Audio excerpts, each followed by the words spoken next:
Convex mirror, उत्तल दर्पण, क्या पढ़ेंगे? उत्तल दर्पण वह गोलीय दर्पण जिसका परावर्तक तल बाहर की ओर हो, अंदर की ओर पालिश किया हो, उसे हम उत्तल दर्पण कहते हैं। ठीक है, उत्तल दर्पण में ये जो रेखा आपको दिख रहा है ये मुख्य अक्ष कहलाता है। क्या कहलाता है? मुख्य अक्ष। मुख्य अक्ष पर समस्त बिंदु स्थित होते हैं। जैसे ये देखिए ओ डैश, ये वस्तु है। क्या है? वस्तु है।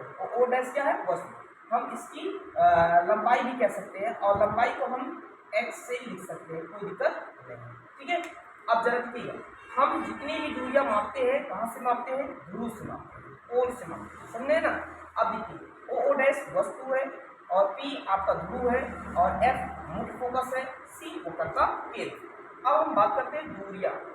ठीक है, पी से हमेशा दूरी मापी जाती है, आपको भी पता होगा। पी से लेकर के ओ तक की जो दूरी होगा वो यू होगा। ध्यान दीजिए ये ऋणात्मक होगा। उत्तल दर्पण में केवल एक ही चीज ऋणात्मक होता है, कौन सा? यू का। क्यों? क्योंकि आपतित किरण यही है। यदि आपतित किरण के विपरीत दूरी मापते हो तो वो ऋणात्मक होता है, यदि आपतित किरण की दिशा में ही दूरी मापते हो तो धनात्मक होता है। देखिए आपतित किरण इधर ही जा रहा है, हम दूरी इधर से माप रहे हैं, इधर माप रहे हैं, है ना?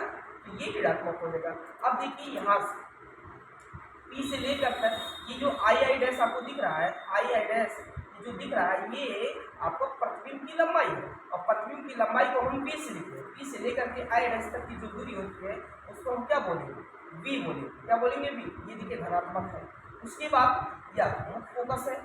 पी से लेकर के मतलब ध्रुव से लेकर के मुख्य फोकस तक की जो दूरी होती है वो फोकस दूरी होती है। फोकस दूरी को हम स्मॉल एफ से लिखते हैं, ये भी धनात्मक होगा क्योंकि हम इधर ही नाप रहे हैं ना जी।